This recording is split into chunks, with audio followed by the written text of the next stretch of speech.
Hello friends, स्वागत है आप सभी का एक बार फिर आपके अपने डिजिटल प्लेटफॉर्म एकेडू स्पोर्ट पर। साथियों, आज राजस्थान का जो रोजगार का क्षेत्र है उसके अंदर सबसे ज़्यादा जो चर्चा का विषय रहा है वो आप सभी को पता है कि सब इंस्पेक्टर भर्ती। कौन सी? सब इंस्पेक्टर भर्ती 2021 आरपीएससी के द्वारा जो आयोजित करवाई गई थी, जो कि वैसे तो जो है काफ़ी चर्चा में लंबे समय से ही है, परंतु आज जो है इसका हाईकोर्ट की जो सिंगल बेंच है वहाँ से इनका फाइनल कंक्लूजन आ गया, फाइनल जो डिसीजन है वो आ गया है। ठीक है, अभी तक जो है आपको सूचनाएं मिल गई होंगी, परंतु जितनी भी सूचनाएं आपने अभी सुनी है उन सभी जो सूचनाएं हैं वो मौखिक रूप से हैं। मतलब जो चीजें अभी आपको बताई गई है वो मौखिक रूप से हैं। आज हम जो है ऑफिशियल आपकी जो हाईकोर्ट का ऑर्डर है उसके माध्यम से हम डिस्कस करने वाले हैं कि एक्चुअल में जो है वो स्थिति क्या है।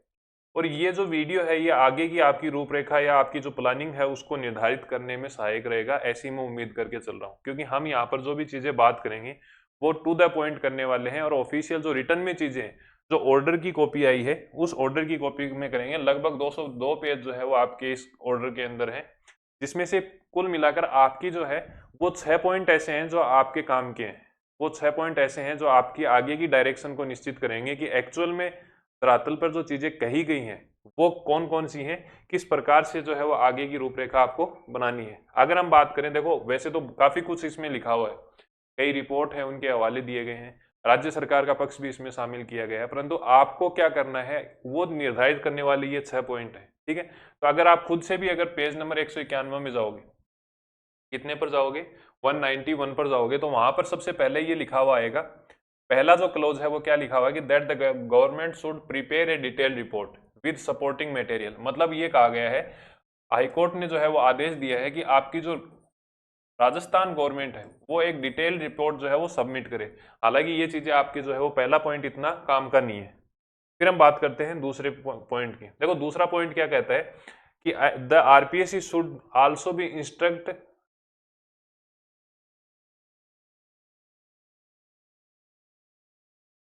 हाँ, आपको ये दे रखा है कि that the RPSC should also be instruct to reconduct the whole process under the same advertisement dated 3 February 2021।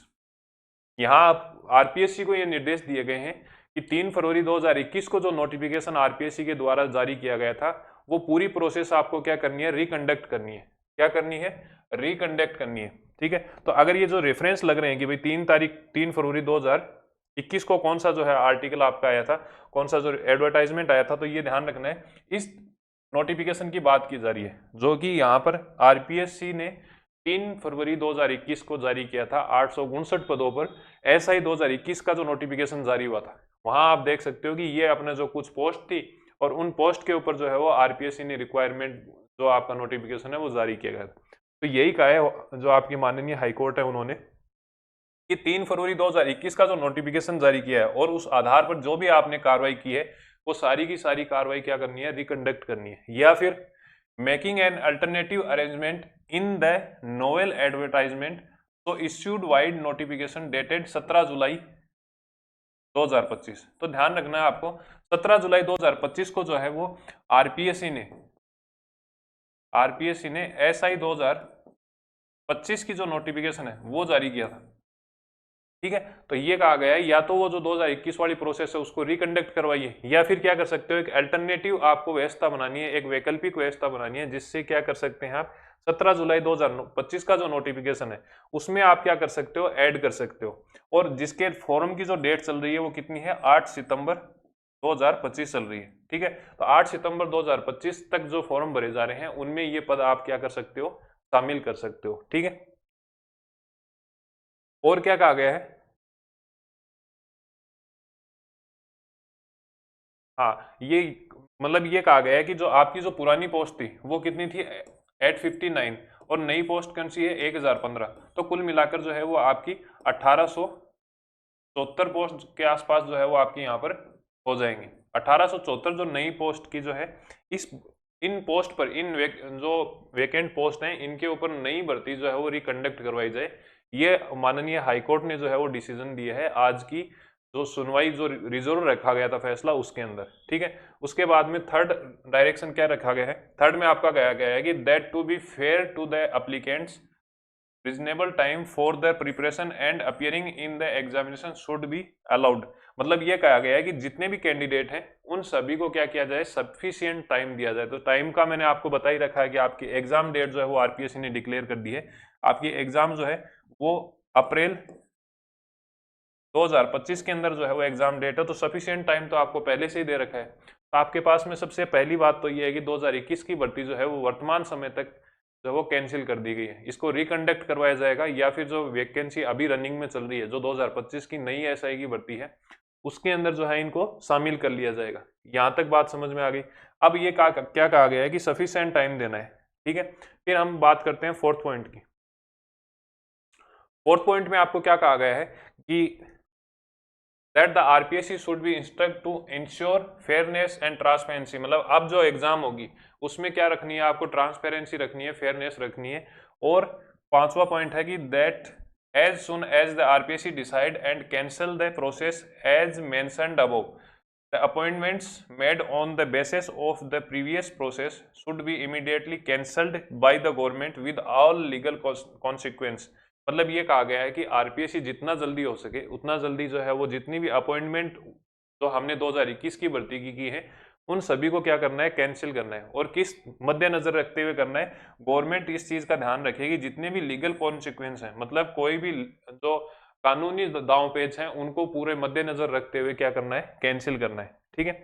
और अंतिम चीज क्या रखी गई है, अंतिम चीज ये रखी गई है कि that in case of termination of the candidate appointed, if any one of them have resigned their government service to join the new post, order should be issued for their reinstatement to their original post in the government service in the above term। मतलब ये कहा गया है कि अगर कोई candidate ऐसा है जो पहले से गवर्नमेंट जॉब में था और उसने ऐसा ही 2021 के अंदर सिलेक्शन होकर और वहां पर जो है वो सब इंस्पेक्टर का पोस्ट ले रखी थी, तो ऐसी कंडीशन में ध्यान रखना है अगर वो वापस से वो अपनी पुरानी जॉब में जाना चाहते हैं तो उनको क्या किया जाए, ऐसे ऑर्डर जो है जनरली इनको हम सामान्य भाषा के अंदर एनओसी बोलते हैं। क्या बोलते हैं, एनओसी, नो ऑब्जेक्शन सर्टिफिकेट। ये नो ऑब्जेक्शन सर्टिफिकेट जो है वो यहाँ से इनको दिए जाएंगे। तो कुछ लोगों को ये डाउट था कि जो पहले से जॉब में थे उन लोगों का क्या होगा, तो अब जो है माननीय हाईकोर्ट ने यहाँ पर ये डिसाइड किया है कि जो पहले से जॉब में थे उनको क्या किया जाए, एनओसी दी जाए और एनओसी देने के बाद में जो है उनको पुरानी जॉब में भेजा जाए, ठीक है। तो ये कुल मिलाकर जो आपकी चीजें जो है वो समझने में काफी और जो है वो आसान हो जाएगा इस वीडियो के माध्यम से। और जितनी भी चीजें हमने यहाँ पर डिस्कस की हैं वो आपको पेज नंबर 191 और 192 इन दो पेज पर जो है वो आपको ये ऑर्डर का कंक्लूजन मिलने वाला है। तो आप खुद से भी देख सकते हो, टेलीग्राम में मैंने जो है वो अभी डाल दी है। अब आपको ध्यान क्या क्या रखना है, देखो आपको अब ध्यान क्या रखना है कि अगर आपने 2021 के अंदर शामिल हो गए थे और अभी अगर आप ओवर एज हो रहे हो तो ऐसी कंडीशन में ध्यान रखना है कि आपको जो है यहाँ पर एज रिलैक्सेशन का भी प्रावधान इसी ऑर्डर में किया गया है। आपको आने वाले समय में जो है वो एज रिलैक्सेशन दिया जा सकता है। जैसा कि कल परसों के हमारे एक ऑर्डर के अंदर पता चला था कि कुछ जो हमारे याचिकाकर्ता थे उनको क्या दिया गया है, जो रिलैक्सेशन दिया गया है। अब आपको ध्यान रखना है आपके पास में जो एसआई की टोटल पोस्ट है वो कितनी है, 1015 तो कौन सी वाली है, 2025 वाली, और 2021 की कितनी हो गई, 1059 पद। तो कुल मिलाकर आज के दिन जो है वो आपके पास में 1874 पोस्ट हो गई हैं जिन पे आप क्वालिफाई कर सकते हो। वैसे भी अगर हम बात करें 1015 पोस्ट की, तो 1015 पोस्ट भी जो है वो अपने आप में जो है वो काफी बड़ी थी। अब और ऐड हो गई हैं तो 1874 पोस्ट हो गई हैं। तो आपको ये ध्यान रखना है ना तो इतनी बड़ी भर्ती आपको आगे भविष्य में देखने को मिलेगी सब इंस्पेक्टर की, और ना ही जो है वो पीछे आई है। वैसे तो 1015 भी नहीं आई थी, परंतु अब जो है वो लगभग इससे डबल हो गई है। अगर कोई व्यक्ति है जिसके मन में ये है कि मैं ऐसा ही बनना चाहता हूँ, आपकी अगर ड्रीम जॉब सब इंस्पेक्टर बनना है, थानेदार बनना है, आपके लिए अब जो है वो बेहतरीन मौका है। अगर कोई ये संशय में था कि करें नहीं करें, आपको ध्यान रखना है कि फॉर्म डेट जो है वो आपकी अब कितनी रहने वाली है, 8 सितंबर 2025। आपको करना क्या है कि आने वाले 1-2 दिन के अंदर फॉर्म जरूर फिलअप कर देना है, ठीक है। बाकी बातें तो बाद में होती रहेंगी, सबसे पहले आपको क्या करना है, फॉर्म फिलअप करना है। और किस तरीके से आपको तैयारी करनी है, किस तरीके से जो है आपको बुक को प्रिफर करना है, कौन कौन से सोर्सेज आपको फॉलो करने हैं। जो हवा मार्केट में बना हुआ है कि सब इंस्पेक्टर भर्ती जो है वो इतनी हार्ड है कि इसको क्वालिफाई कुछ ही लोग कर पाते हैं, तो वो सब चीजें हम अपने चैनल पर बात करेंगे। इससे पहले का जो वीडियो था अगर आप हमारे चैनल पर जाओगे तो जस्ट इससे पहले का जो वीडियो है उसमें मैंने आपको जो 13 सितंबर 14 सितंबर और 15 सितंबर, तीनों ही शिफ्ट के अंदर जो हिंदी का पेपर हुआ था, उस हिंदी के पेपर में मैंने आपको बताया था कि कौन सी शिफ्ट के अंदर किस टॉपिक से, जैसे अगर बात करें संधि की तो संधि से कितने टॉपिक आए, शुद्धिकरण में मैंने आपको बताया, अगर हम बात करें आपकी वाक्य रचना की, वाक्य शुद्धि की, या फिर बात करें शब्द शुद्धि की, तो दोनों तीनों को मिलाकर जो है आपके 3 टॉपिक से जो है वो 15 क्वेश्चन कवर हो रहे हैं।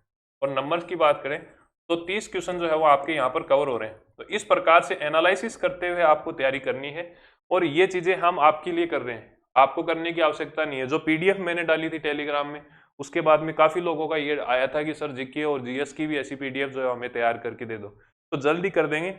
और आपको जो है वो, अगर आप एसआई की भर्ती की तैयारी करना चाह रहे हो और अभी से अगर आप चाहते हो कि हम एक स्तरीय तैयारी करके चलें, स्टार्टिंग से जो है हमारा लेवल जो है वो अप करके चलें, तो आपके लिए जो है हमने टेस्ट सीरीज चलाई है। और टेस्ट सीरीज जो है वो आपको बहुत ही डिस्काउंट प्राइस के अंदर अभी जो है वो मिलने वाली है। अगर आप एसआई की टेस्ट सीरीज लेना चाहते हैं तो आप जो है वो कोड लगा सकते हैं। कोड क्या लगाना है आपका? 2025।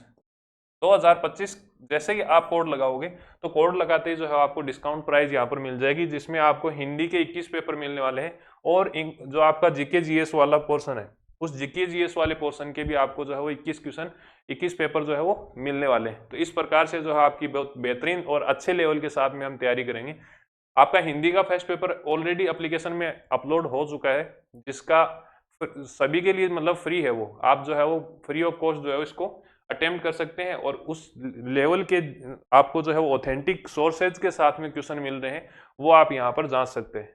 जल्दी जो है इस संडे को हमारा जो जीके जीएस वाला पेपर है वो भी मिल जाएगा। शेड्यूल टेलीग्राम में और एप्लीकेशन में दोनों जगह अपलोड कर दिया गया है। ठीक है, आज के डिसीजन में आपका क्या विचार है वो चीजें आप हमारे कमेंट बॉक्स में लिख सकते हैं।